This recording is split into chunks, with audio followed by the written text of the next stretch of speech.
Kender du det med, en kunde sender en mail, en medarbejder sender en mail, en samarbejdspartner sender en mail, men du er dybt optaget af et eller andet, så du får ikke lige svaret. Situationen er desværre, at det ofte koster penge, det skaber frustrationer, det giver en dårligere oplevelse, og hos Verdux AI, der har vi sagt, det vil vi finde en løsning på, og derfor så har vi skabt Anne. Og Torben, Anne, vores dejlige salgsagent, hun er skabt i noget, der hedder Make. Der er sådan en lille smule Frankenstein over det. Hvad er det, du har gjort i det her Make? Det kunne være, at vi skal prøve lige at dele din skærm, så du kan vise, hvad er det, vi har forsøgt at tage lytteren og seeren gennem det her flow. Ja, gerne. Anne er nyeste medlem af vores team, og hun har fået til opgave at besvare og følge op på alle nyindkommende henvendelser, som hun modtager på e-mail. Og den er ganske rigtig bygget i Make. Oven på ChatGPT bruger også Claude AI og vores CRM-system. Men jeg kan lige løbe det hurtigt igennem, og så kan vi lige tale om, hvordan det opleves fra en kundes synsvinkel. Fordi afsættet er selvfølgelig, vi modtager en e-mail fra en kunde, og en sådan e-mail, det kender man jo alle sammen, den kan have mange forskellige former og indeholde mange forskellige informationer. Spørgsmål, kunder er jo forskellige steder i kunderejsen, og det som er Annes formål er at hjælpe med at bringe kunden videre i forløbet, svare på spørgsmål, som er oplagte, give noget inspiration, og så samtidig sørge for, at hun får løftet kunden videre i vores flow, sådan at vi får etableret en personlig kontakt til hende selvfølgelig. Fordi i sidste ende, mennesker køber mennesker, og det er vores afsæt stadigvæk. Vi vil gerne bruge AI til det, AI er god til. Vi vil gerne bruge mennesker til det, som mennesker er gode til. Og Anne er sød og venlig og altid arbejdsom, og så er hun bygget, som sagt, i Make. Og Make holder øje med, det er et automatiseringsværktøj, som tillader en at sammenbygge forskellige API'er, forskellige services, og udgangspunktet for det hele det her, det er Annes e-mail indbakke. Hvis man lavede en indbakke til Anne, som hedder anne.iversen@gmail.com. Jeg synes selv, det var lidt morsomt med hendes initialer. Så hver eneste gang, der kommer en mail til Anne, så går hun i gang med at kigge på den. Det første, hun gør, det er, at hun registrerer i et separat Google Sheet, at nu er der altså kommet en henvendelse. Det er lige så meget for at holde styr på, hvad det er, hun laver. Og så det første step, det er, at man skal forholde sig til, hvad er der i den her e-mail. Så den sender vi til ChatGPT i en dedikeret assistent der, som analyserer indholdet af e-mailen og filtrerer, hvad er det her for noget. Og det er klart, ikke alt, hvad der kommer ind i ens indbakke, det tror jeg, vi alle sammen kender, er relevante kundehenvendelser. Og en del af opgaven med at holde styr på, hvad der nu er kommet ind, det er jo at prøve at sortere skidt for sig og snot for sig. Og det er i virkeligheden det første step her. Inklusiv holde øje med, at der ikke kommer spam eller malware eller alt muligt andet ind i den her. Så det er første step i det, er at få fundet ud af, kategoriseret den her e-mail. Er det her en relevant salgs-e-mail? Hvis ikke, over højre skulder med den, er det en relevant e-mail? Er det sådan en e-mail, som Anne kan svare på, eller er det en e-mail, som skal besvares af et menneske? Det er basalt set de første steps her. Det får vi også lige bogført i vores Google Sheet, så vi ved, hvad det er, at Anne har besluttet sig for at gøre. Og så tjekker vi op i vores CRM-system og ser, kender vi denne her person i forvejen? Og sørger for, at vi får samlet op på den historik, som måtte være i konversationen. Og så går vi så ind og siger, nu har vi så valget, hvor afhængig af hvad valg Anne har truffet omkring den her e-mail, der siger, skal den besvares af et menneske, så ryger den til vores Slack-kanal, der siger, Michael, Torben, der er en her faktisk, som gerne vil tale med jer, og er I søde at overtage dialogen derfra. Og det er jo perfekt. Det sker inden for det første minut af, at en e-mail er ankommet. Så er den filtreret, sorteret og placeret det rigtige sted. Er det her noget, som Anne selv kan svare på, så skal vi tilbage til ChatGPT, hvor vi har igen instrueret Anne i dels informationer om kunstig intelligens generelt, om måden vi arbejder på, om vores virksomhed, og faktisk også om hende selv. så hun har mulighed for at besvare spørgsmål og besvare den henvendelse. Så hun genererer et svar, venligt og høfligt altid og hurtigt, som bygger på præcis de informationer, som vi gerne vil have, at de skal gives. Som en lille krølle på flowet, så har vi selvfølgelig indarbejdet også, at hvis man skriver til Anne, jeg ønsker faktisk ikke rigtig at få nogle svar på de her, eller jeg ønsker ikke at få flere e-mails fra jer, så har hun også en mulighed for at unsubscribe den her person, så man ikke føler, at man bliver bombarderet med beskeder her. Så kører vi lidt videre i systemet. Anne har nu genereret et svar, som er klar til at blive sendt afsted. Men i disse tider, så skal man jo være sikker på, at vi ikke kommer til at sende noget ud, som vi ikke rigtig har lyst til at sende ud, og som vi ikke vil stå ved. Fordi selvom Anne er en AI-agent, så fremstår hun jo for resten af verden som en del af vores organisation.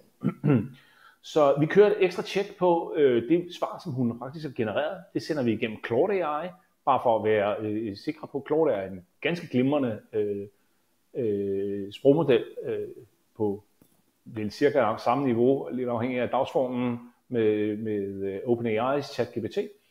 Og den bruger vi til at tjekke igen. Vi løber igennem, det svar her, som er blevet genereret, er der gået noget galt? Er det appropriate, eller er der andre problemer med det? Er der et problem, så ryger den ud med et sidespor, så ryger den igen på vores Slack-kanal og fortæller, der er noget galt her. Vi har fået genereret et svar, som Claude ikke synes er fair at sende ud. Men er det i orden? Så ryger den videre, afsted til Gmail, ud afsted til kunden, og alt det her sker inden for mindre end en minut. Så ligger svaret i kundens inbox. Så skal vi selvfølgelig opdatere vores CRM med de informationer om dialogen. Så det vi gør er, at hvis kunden ikke findes i forvejen, så opretter vi selvfølgelig en kunde, og ellers så opdaterer vi det flow, der er i forvejen. Og en af de krøller, vi så gør der, det er, at vi beder også lige Anne om at skrive en kort opsummering af, hvor dialogen er, og det bliver lagt ind i en statusopdatering i CRM-systemet, så man altid kan gå ind på kunden og sige, hvad har dialogen egentlig været, hvad har forløbet været, og hvad har Anne gjort i hver af de her steps. Og samtidig så er det også sådan, at fordi vi bygger på den her ChatGPT-assistent, så husker den dialog, vi fortsætter den dialog, så når nye mails kommer ind, når man kan svare på den mail, som man lige har fået fra Anne, så fanger Anne op på det igen, forholder sig til ikke bare det, du har skrevet, men du kan godt referere til det, du har skrevet før, og den husker om dig, hvad vi har snakket om før, og så er der mulighed for at køre dialogen videre. Og en af de ting, der er karakteristisk for Anne, er selvfølgelig, at hun er instrueret i 2 ting. Hun er instrueret i at være hjælpsom over for kunderne i forhold til at kvalificere deres viden om kunstig intelligens og hvordan det kan bruges i forretning. Og det andet er selvfølgelig, at hun er instrueret i at forsøge at etablere personlige kontakter til rådgivere hos Madux. Og det betyder, at hendes e-mails typisk indeholder en opfordring til, jamen skulle vi ikke aftale et møde? Eller skulle vi ikke aftale et telefonopkald? Og i øvrigt så som en del af det her flow, fordi vi jo også gerne vil opdatere CRM-systemet, så helt automatisk så scanner Anne, når hun modtager en e-mail, indholdet af den og finder navn, titel, hvad for en organisation kommer vi fra, telefonnummer, den slags ting, som jo typisk står nede i footeren på en e-mail eller på anden måde er flettet ind i det hun har modtaget.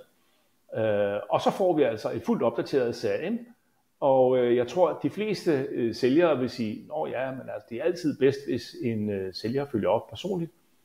100%, men jeg tror også, at rigtig mange sælgere vil være enige i, at opfølgning i god tid, som er hurtig og præcis, og som har taget højde for det, som kunden spørger om, det er faktisk det allervigtigste, også i forhold til, at en bedre opfølgning, som måske vil komme 3 dage senere. Fordi i det her tilfælde, så kan du være i en løbende dialog med kunden, og du er klar til at tage den dialog og løfte den videre til en person, så snart kunden er klar til det. Så det er basalt set, hvordan vi har bygget Anne. Og vi er selvfølgelig meget spændte på at se, hvordan Anne fungerer. Vi har selv testet hende, og hun er live, så alle er velkomne sådan set til at skrive ind til Anne, også selvom man ikke lige nødvendigvis er i markedet efter en konsulentydelse. Så kan man stille spørgsmål til Anne og prøve hende lidt af. og vi er selvfølgelig meget interesserede i at høre den feedback, der måtte komme fra hende. Men nok så meget, så er vi interesserede, så ser vi frem til at kunne få varme kundeleads serveret fra Anne, mens vi kan holde vores fokus på alle de mange andre opgaver, som vi har gang i. Og Annes e-mail, den er hvad? Annes e-mail, den er anne.iversen@verdux.ai. Og den finder man selvfølgelig også på vores LinkedIn-side, hvor man kan slå den op, eller inde på vores hjemmeside. Og når man nu tester Anne af, så vil man erfare, noget virker godt, noget virker måske mindre godt. Det, der er vigtigt at forstå med Anne, det er, at hun er også et work in progress, lidt ligesom en medarbejder er. Hun bliver klogere, hun bliver dygtigere, vi bliver klogere, vi bliver dygtigere. Og det fantastiske ved Anne er, måske i modsætning til en medarbejder, det er, at vi kan selv bestemme, hvordan at hun skal ændres, og hvordan tingene skal gøres på en anden måde efterhånden, som vi bliver klogere. Det er ikke altid helt så nemt med en medarbejder. Så fuldstændig customizable, og det betyder også, at selvom man sidder derude og tester Anne af og tænker, at det er jo ikke lige det, der passer til min virksomhed, jamen så er det jo ikke det samme som, at det ikke kan laves om. Det er jo det, der er hele formålet med at have sådan en customizable løsning. Ja, præcis. Og det er i virkeligheden en rigtig god pointe, det her med, at en AI-løsning på mange måder kan sammenlignes bedre med at have en person ansat, en assistent ansat, en kvalificeret medarbejder ansat til at varetage en rolle, end til en sammenligning med et traditionelt IT-system. Fordi det her med, at man får en ny medarbejder ind, og man giver en instruktion, men derefter så forventer man jo, at den pågældende lærer selv af, hvordan det her skal foregå. Men man opdager jo også rigtig mange gange, at så var der ting, man ikke lige fik med i den oprindelige instruktion, hvor man lige skal ind og sige, jeg har glemt at fortælle, at hvis kunderne ringer og spørger om det der, så skal du altså lige huske at sige dette og hit. Og det er en væsentlig krølle her, og det er, som du siger, meget nemmere at sikre, at man får de her ting med og holde det opdateret. Og så er det klart, at vi mennesker, vi har vores styrker, men konsistens og hukommelse, det er ikke de største af dem. Så jeg tror, vi alle sammen, der har medarbejdere, og os, der har arbejdet for andre, har oplevet det her med, det kan jeg godt huske, du sagde. Næste gang skal jeg nok huske at gøre det. Der er AI lidt mere konsistent, og Anne er lidt bedre til at huske, hvad det er, vi har sagt til hende, på godt og ondt. Men det betyder, at man får altså en virkelig god mulighed for at arbejde med den person, men også, at man skal investere lidt i uddannelsen, ligesom man ville en medarbejder. Man vil ikke tage en ny medarbejder ind, give hende en 30 sekunders introduktion, og så sætte hende til at besvare opkald. Selvfølgelig vil man investere, de fleste virksomheder har lange opstartsforløb af nye medarbejdere, så en 2-linjers prompt er ikke det, der skal til, men investerer man bare en lille smule af den energi, man vil investere i en ny medarbejder, så får man altså virkelig gode resultater ud af det her. Så vi er rigtig spændte. Anne, hun er klar. I modsætning til mange andre medarbejdere også, så har hun ikke børn og familie og alt muligt andet, så hun arbejder 24 timer i døgnet.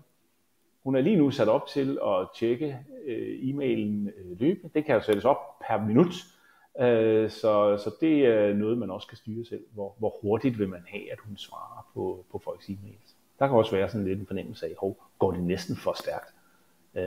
Men det er altså en ny verden i salg, at vi pludselig skal bekymre os om, kommer vi til at følge op på vores kundeleads for hurtigt? Og det tror jeg er det, vi i fagsproget kalder et luksusproblem.